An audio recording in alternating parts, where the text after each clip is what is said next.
Bonjour, Franck Daoud. Je vais vous présenter avec cette courte vidéo ce que j'attends de vous sur un composant qu'on appelle un VCO. On verra dans un premier temps ce qu'est un VCO, donc on verra un peu à quoi ça sert, et puis dans une deuxième étape, un peu, sûrement une autre vidéo, comment on le mesure. Alors, l'objectif de cette activité, c'est d'appréhender ce que c'est que la génération. Ce qu'il faut comprendre par génération, c'est en fait la notion de générateur RF, hein. L'équivalent en fait de votre générateur RF que vous avez sur votre table, le SMB100. Ça va être réalisé par un composant qui est un composant un peu particulier puisque c'est un VCO. Et en fait, l'idée, ça va être de savoir comment piloter ce VCO pour générer en fait une onde qu'on appelle une onde CW. CW, c'est pour Continuous Wave. En fait, c'est une onde où on verra en fait un signal avec une seule fréquence, c'est-à-dire un signal de type cosinus ou de type sinus. L'objectif aussi, c'est de vous amener à être capable de réaliser la recette du composant qu'on va utiliser. Le composant qu'on va utiliser, ça va être le VCO ZX95/2705+. C'est un composant de chez Mini Circuit qui est assez classique. Alors vous verrez aussi que ce composant, il a des particularités, et une de ces particularités, c'est qu'il est assez fragile, donc faites attention lors de la mesure. Et bien évidemment, une des compétences qu'on attend, c'est le rendre compte, être capable en fait de dire si le composant il est fonctionnel ou s'il n'est pas fonctionnel, et dans ce cas, pourquoi il n'est pas fonctionnel et quelle est la caractéristique qui ne répond pas à la datasheet.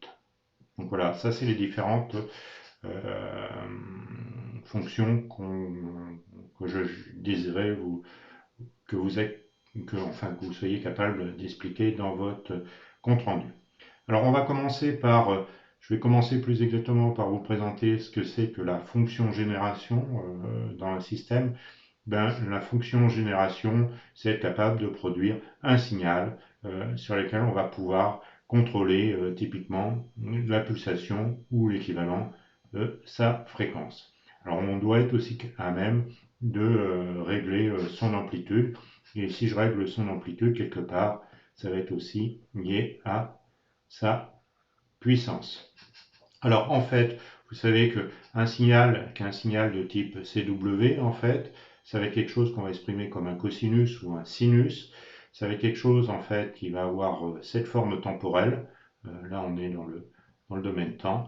Vous avez une autre présentation qui est le domaine fréquentiel. Et vous savez en fait que sur ce domaine fréquentiel, on va ici porter une information. Cette information va correspondre à une raie. La position de la raie va correspondre à la fréquence F0 et l'amplitude de l'arrêt va être proportionnelle à l'amplitude du signal, c'est-à-dire quelque part aussi à sa puissance, hein. On peut renseigner l'amplitude ou la puissance. C'est typiquement ce qu'on avait vu sur le module 1 lors des TP sur Fourier. Donc, deux représentations, une représentation dans le domaine temps ou une représentation dans le domaine fréquence. Bien évidemment, cette représentation dans le domaine de fréquence, on va pouvoir la réaliser avec un analyseur de spectre.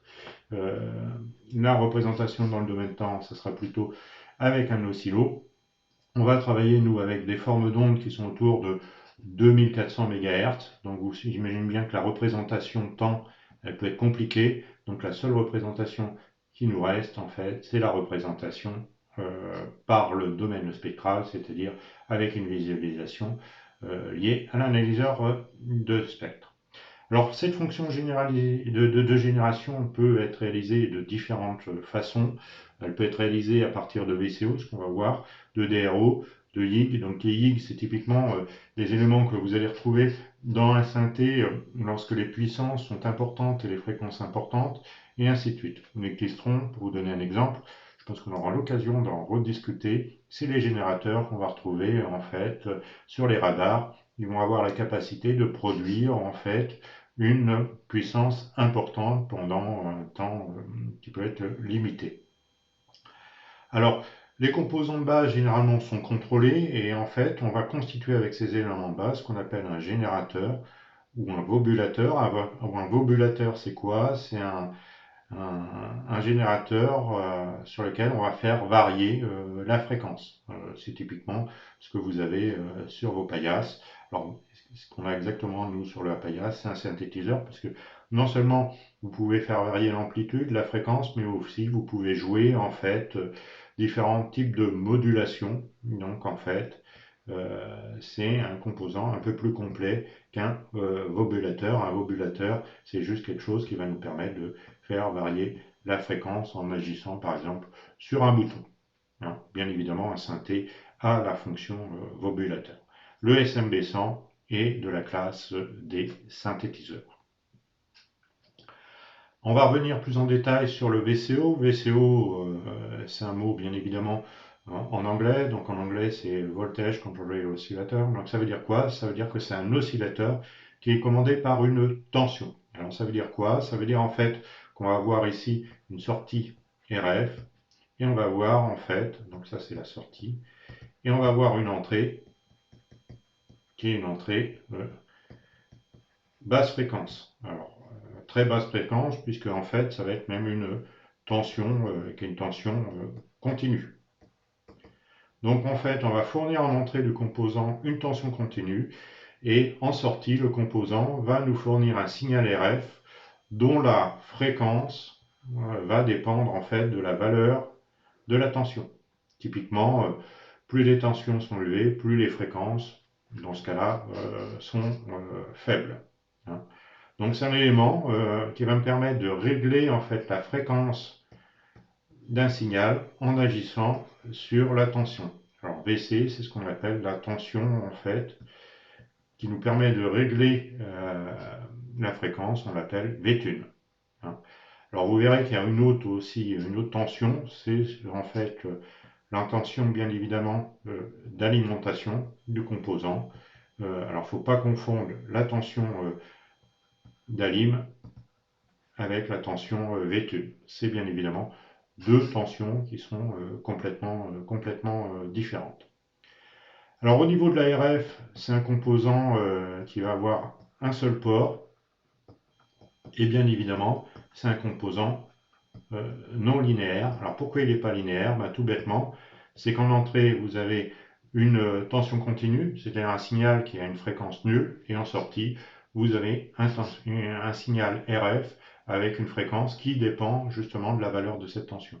Donc c'est typiquement la classe d'un composant non linéaire. Et au niveau RF, il est caractérisé par un seul port, qui est ce port de sortie.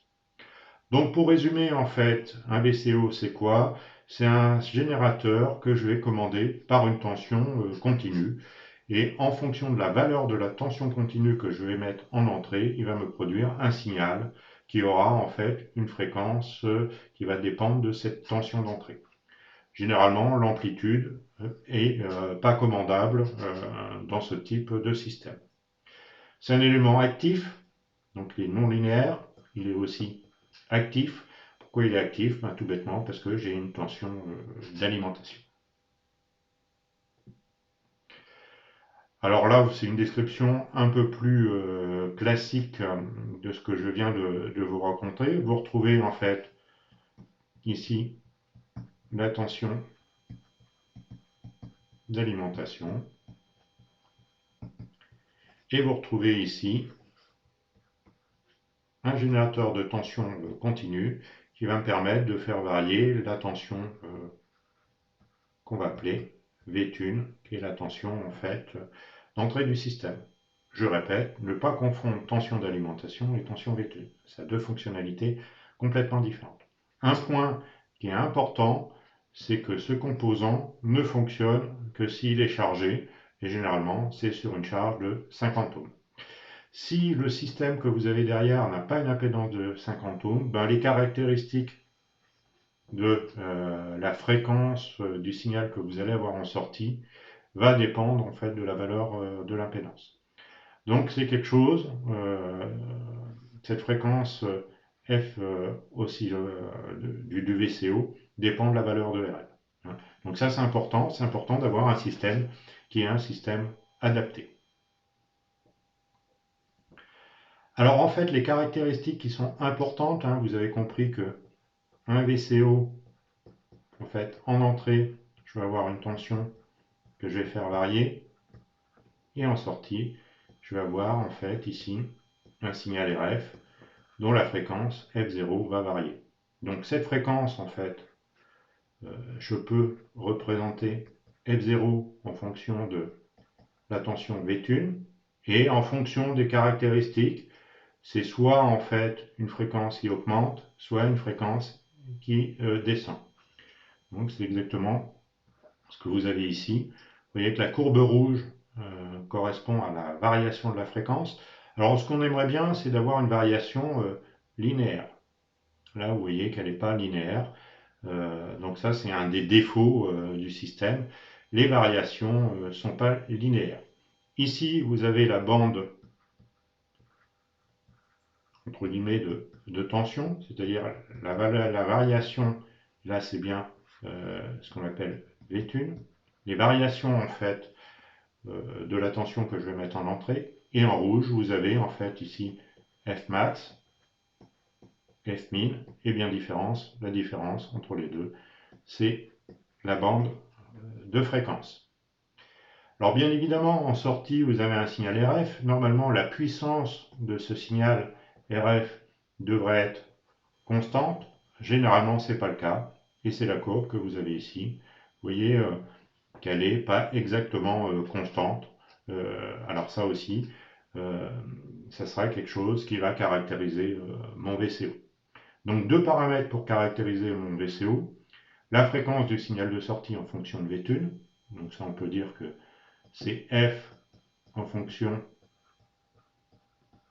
de V1. Et puis la puissance en fonction de V1. Donc c'est vraiment les deux caractéristiques que je vais aller chercher au cours de la caractérisation de mon VCO. Là, je vous laisserai faire ce petit exercice. On va partir de la datasheet du composant, le ZX95-2705+, et je vais vous demander en fait de trouver les caractéristiques de la tension d'alimentation et puis les caractéristiques de la tension V1. Vous voyez que c'est vraiment deux caractéristiques différentes. Vous voyez qu'ici, en fait, vous avez la partie tension. Ce n'est pas des connecteurs RF. Le connecteur RF, il est de ce côté-là. Je vous demande pour la fréquence de 2400. Alors attention, pour vous, vous allez prendre la fréquence qui correspond à vos antennes. Vous avez tous des fréquences assez différentes. Donc vous prenez celle qui correspond à votre fonctionnement et vous essayez de déterminer la tension V1 et la puissance. Alors bien évidemment, vous avez un tableau, mais ce tableau il n'est pas très précis. Ici, vous avez un tableau qui est beaucoup plus précis. Alors ce qu'il faut faire attention, c'est que ça dépend très fortement de la température. Alors par défaut, on va se mettre à la température de 25 degrés centigrades. Vous retrouvez aussi la valeur de la puissance. Vous retrouvez en fait des harmoniques. Vous savez très bien que le signal, il n'est pas parfait, donc vous allez avoir la fréquence F0, mais vous allez avoir aussi un harmonique à la fréquence 2F0, un harmonique à la fréquence 3F0.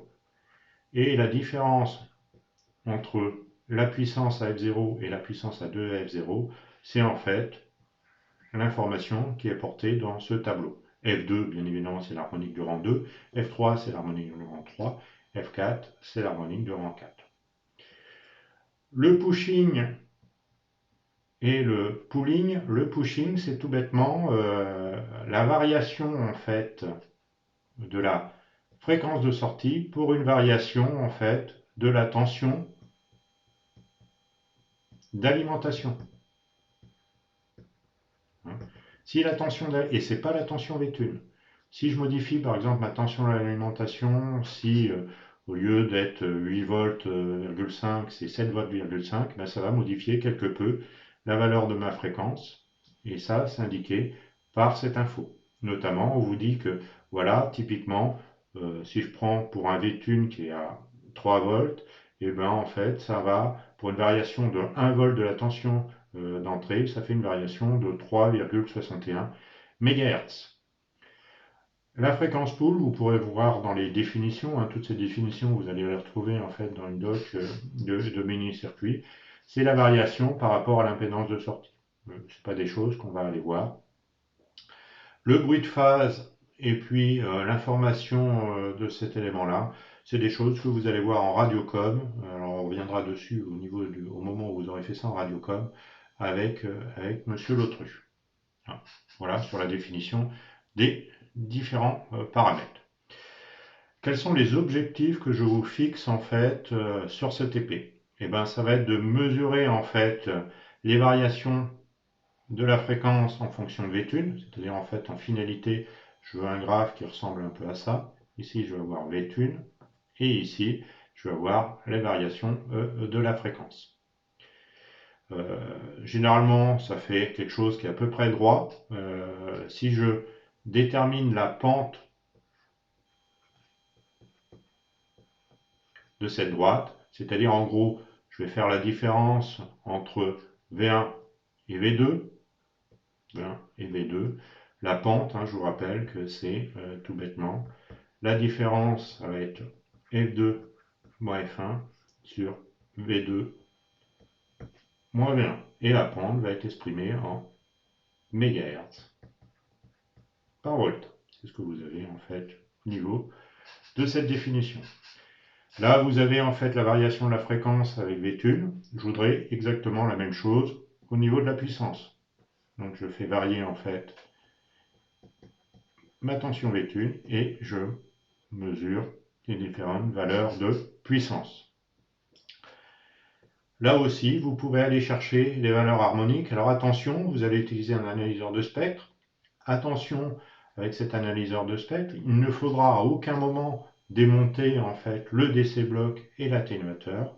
Vous pouvez aller chercher F2. Alors vous voyez que si F1 vaut 2 Go, F2 va valoir 2 Go, F3 va valoir en fait 6 Go et F4 va valoir 8 Go. Ça veut dire en fait ici il faudra un analyseur de spectre 13 GHz. Hein.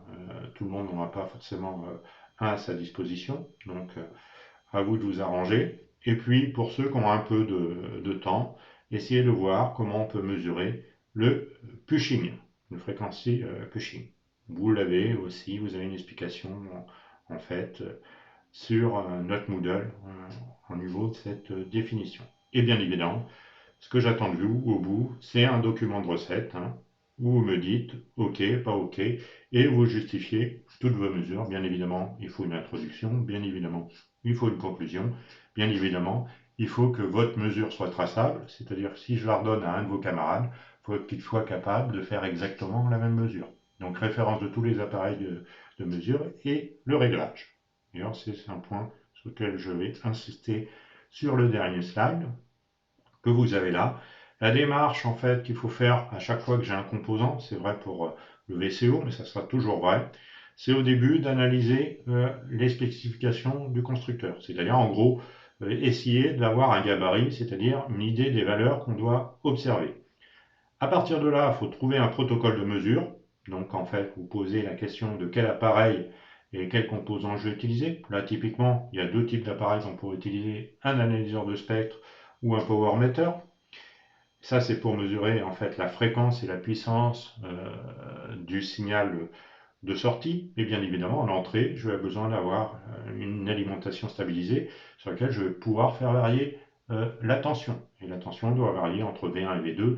Et les variations entre V1 et V2, vous les avez en fait en analysant la datasheet. Il faudra aussi une autre alimentation, bien évidemment, pour pouvoir alimenter le VCO, donc faire la tension d'alimentation. Bien évidemment, il faudra préciser les réglages que vous allez utiliser sur l'analyseur de spectre et sur le power meter si vous utilisez un power meter. Une fois que vous avez fait ça, bien évidemment, il faut rendre compte. Donc, c'est déjà une première analyse des résultats. Est-ce que c'est bon, est-ce que c'est pas bon? Être capable de refaire la manip, donc identifier tous vos appareils de mesure. Et puis une photographie, c'est pas idiot. Et puis sauver vos tableaux de mesure. L'étape finale, ce sera un document de recette, hein. Donc, en fait, ça sera un document qui doit vous permettre de refaire la mesure à l'identique. Hein. Vous pouvez tout à fait vous inspirer des fiches que je vous avais données pour les éléments passifs, hein, les éléments actifs. Vous allez avoir à peu près la même démarche. Je crois que j'ai fini là. Oui. Donc on va s'arrêter là et on va passer. Je vais faire une autre petite vidéo assez rapide sur comment mesurer un VCO.